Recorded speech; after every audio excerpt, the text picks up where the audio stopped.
बिस्मिल्लाहिर्रहमानिर्रहीम। अस्सलाम वालेकुम। आपके अपने चैनल दिलचस्प कहानियां पर आप सबका वेलकम है। वीडियो पर आने वाले हर न्यू मेंबर से रिक्वेस्ट है कि वीडियो को लाइक करके चैनल को सब्सक्राइब कर लें। साथ ही जो बेल का आइकन है उसको प्रेस कर लें ताकि आने वाली हर न्यू वीडियो की अपडेट आपको ऑटोमेटिकली मिलती रहे। दरियाए फरात का खुश्क होना भी क़यामत की निशानियों में से एक अहम निशानी की जानिब इशारा है।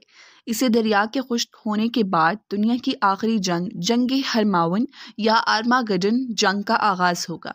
जैसे क़यामत की बाकी निशानियों की तरह इस निशानी के बारे में भी हज़रत मोहम्मद सल्लल्लाहु अलैहि वसल्लम ने फरमा दिया था।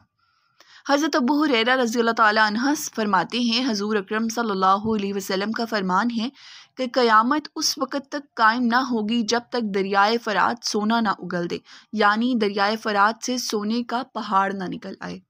इस सोने की वजह से एक खौफनाक जंग छिड़ेगी जिसमें 100 से 99 शख्स मारे जाएंगे, जबकि हर शख्स की ये सोच होगी कि इस जंग सही सलामत वापस निकल आए और उस सोने को हासिल कर ले। एक और रिवायत में भी बयान हुआ है कि दरियाए फरात खुश्क होकर सोने के पहाड़ को ज़ाहिर कर देगा, लिहाजा इस मौके पर कोई शख्स भी मौजूद हो उसमें से कुछ भी ना ले। दरियाए फरात का खुश्क होना या सोने का पहाड़ उगल देना। इस अहम हदीस में क़यामत के करीब दरअसल इस अहम तरीन निशानी की पेशन गोई की गई है। ये दरियाए फरात के इस वक़्त के अरूज का ज़माना था जब ये अपनी पूरी शान और शौकत से बहता था। इस दरिया के बहाव को देखते हुए किसी बंदे के वहमो गुमान में भी नहीं था कि ये दरिया यानी दरियाए फरात भी कभी खुश्क होगा और खुश्क होने के बाद ऐसे लोगों को एक ऐसी आजमाइश में डाल देगा जिनके दिल में मालो ज़ोर की मोहब्बत होगी। इस आजमाइश में पड़ने वाले वो लोग होंगे जो दुनियावी दौलत के पूरे पुजारी होंगे, जबकि इनमें एक गिरोह ऐसा भी होगा जो रसूलुल्लाह सल्लल्लाहु अलैहि वसल्लम की हदीस के मुताबिक इस आजमाइश से दूर रहेंगे। ये आजमाइश इन दो गिरोहों में फ़र्क को वाज़िह करने वाली होगी। फरात दरिया अपने अंदर एक पूरी तारीख को समोए हुए है। फरात यानी साफ पानी। इस दरिया की शुरुआत तरक्की से होती है, शाम इराक गुल्फ से जा मिलता है। नहरुल कमा जिसे इस दरिया के एक किनारे से निकाला गया था, इसी नहर के किनारे वाक़या करबला पेश आया जब हज़रत इमाम हुसैन रज़ियल्लाहु ताला अन्हु और उनके साथियों पर इस दरिया का पानी बंद कर दिया गया। यही वजह है कि इस दरिया के मुतल्लिक इस्लामी तारीख़ और रिवायत में मुतअद्दिद जगह पर ज़िक्र बयान हुआ है।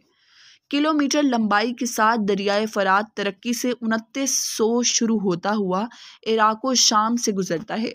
दरियाए दजला, जिसके बारे में कहा जाता है कि इस दरिया के ज़रिए इंसान ने ज़राअत की इब्तिदा की थी, इन दोनों दरियाओं का मिलाव पर्शियन गुल्फ में एक दूसरे से जा मिलता है, जिसे शतूल अरब कहा जाता है, और इसी दरिया को ईरान और इराक का बॉर्डर भी कहा जाता है। इस ज़मीन को बहरुल नरीन कहा जाता है, जिसकी सरसब्ज़ रंगीन होने की वजह फरात और दजला दरिया हैं। इस सरजमीन में बहुत से तहजीबों ने तरक्की भी की, क्योंकि एक वक़्त में ये सरजमीन इंसानी तहजीब का मेन मरकज़ थी। बाबल के कदीम दारुल खलफा के बुनियादी इसी दरिया के किनारे से रखी गई थी। बाज़ रिवायतों में दरियाए फरात के पानी को पाक व फजीलत में बयान किया गया कि इस दरिया का पानी, इसमें जन्नत का पानी शामिल है जो 7वें आसमान पर मौजूद सिदरतुल मुंतहा की जड़ों से निकलकर इस दरिया में शामिल होता है। बहरहाल इस बात को आज साइंस के दौर में भी साबित करना मुश्किल है कि ये पानी 7वें आसमान में मौजूद बेरी के दरख्त की जड़ों से कैसे निकलकर इस दरिया में शामिल हो रहा है। इस बारे में मालिक कायनात ही बेहतर जानता है। हाल में शाये होने वाले दरियाए फरात के पानी को मिकदार मापने वाले पिलर की तस्वीर को सोशल मीडिया पर बहुत पजीराई मिली, जिसमें दरियाए फरात के पानी को खुश्क होने की तरफ इशारा करते हुए सोशल मीडिया पर मुख्तलिफ राय शुरू हो चुकी हैं। कुछ लोगों के मुताबिक इस दरिया से मिलने वाले तेल को समझाने के लिए सोने से मुशाबकत दी गई, और कुछ का ख्याल है कि सच में दरिया से निकलने वाला सोने का पहाड़ दरियाफ्त कर लिया गया है। जून 2022 में इस खबर ने इस वक्त पूरी दुनिया में शोहरत हासिल कर ली जब कहा गया इराक में दजला किनारे 30,000 साल पुरानी एक बस्ती दरियाफ्त हुई है। इस पर रिसर्च करने वाली माहर आसार कदीमा की टीम का कहना था کہ اس بستی کا دورانیہ سے لے کر 1475 تک رہا، جسے ایک آنے والی 1275 شدید زلزلے نے زمین بوس کر ڈالا۔ دنیا کا سب سے پہلا اور قدیم شہر جسے میسوپوٹیمیا بھی کہا جاتا ہے، یہ بابل کا قدیم شہر تھا جو اب کھنڈرات میں تبدیل ہو چکا ہے۔ 2 لاکھ سے زیادہ آبادی رکھنے والا یہ شہر بغداد سے 100 کلومیٹر کی دوری پر دریائے فرات کے کنارے آباد ہونے والے یہ انسانی تاریخ کا پہلا شہر تھا۔ اس شہر کا تذکرہ 4000 سال قبل مسیحی تحریروں میں بھی کیا گیا۔ دنیا میں جب پہلے قتل کا واقعہ یعنی بابیل و قابیل کا پیش آیا، اس وقت تورات کے مطابق حضرت آدم علیہ السلام بابل عراق کے علاقوں میں ہی رہتے تھے۔ بابیل کو قتل کرنے کے بعد قابیل اپنے اہل و عیال کے ساتھ بابل کے پہاڑوں میں جا چھپا، جس سے اس جگہ کا نام بابل پڑا، اور بابل کے معنی ہیں جدائی۔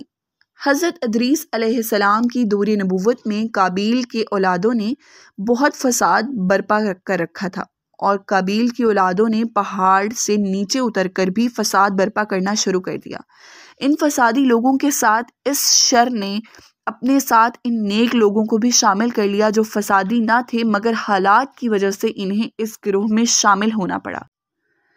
ان سارے حالات کو دیکھتے ہوئے حضرت ادریس علیہ السلام نے اللہ پاک سے ان لوگوں کو بسنے کے لیے بھی دریا کے کنارے شہر آباد کرنے کی دعا کی۔ دعا قبول ہوئی تو انہیں بابلیون شہر مصر میں دریا کنارے آباد کرنے کی اجازت مل گئی۔ بابلیون جس کا معنی ہوا اچھا فرقت یا اچھی جدائی۔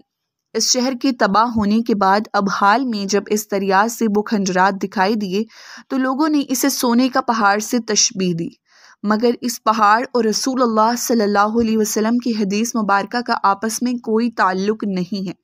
ہاں، یہ الگ بات ہے کہ یہ ایک اہم و الگ کھوج ہو سکتی ہے جسے ماہرین سونے کے پہاڑ سے تشبیہ دیتے ہیں۔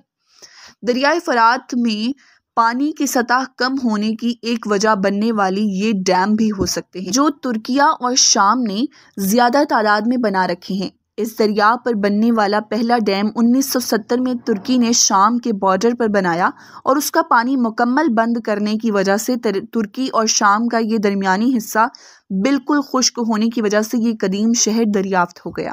کیونکہ بابل شہر قدیم ثقافتوں کا مرکز تھا، بعض لوگوں کے مطابق اس علاقے میں خزانہ موجود ہو سکتا ہے، جیسا کہ دریافت ہونے والی قدیم بستیوں سے خزانے کا آثار نمودار ہو چکے ہیں، اور کرب جوار میں بسنے والے لوگ ان چھوٹی چھوٹی چٹانوں سے اس خزانے کو نکالا کرتے تھے، مگر یہ چھوٹی چھوٹی چٹانیں بھی آنے والے زلزلے کی وجہ سے دریا کے نیچے دفن ہو گئیں۔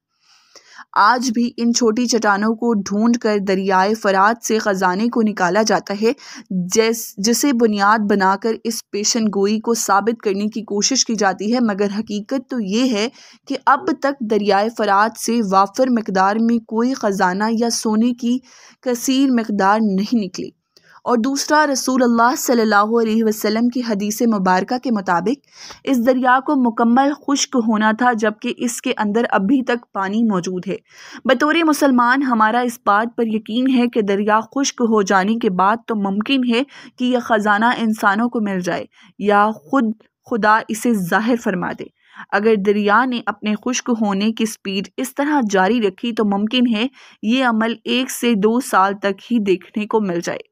اس دریا کے متعلق پھیلنے والی خبریں من گھڑت کہانیوں کے علاوہ کچھ نہیں، کیونکہ رسول اللہ صلی اللہ علیہ وسلم کی حدیث مبارکہ کے مطابق واضح طور پر سونے کے پہاڑ کا ذکر ہے، یا خزانے کا، نہ کہ کسی دولت کا۔ اس لیے علماء کرام کے مطابق اس کا کوئی متبادل نہیں ہو سکتا۔ یہ سونے کا پہاڑ ہی جو عنقریب ظاہر ہو کر ہے رہے، اس کا وقت سمے کیا ہوگا یہ ہر ذرے کا مالک پاک پروردگار ہی بہتر جانتا ہے۔ پیارے ویورز، ویڈیو اگر اچھی لگی ہو تو اسے لائک کر دیجیے گا، اور اس ویڈیو سے اگر آپ کی انفارمیشن میں تھوڑا سا بھی اضافہ ہوا ہے تو ایک پیارا سا کمنٹ لازمی کر دیجیے گا۔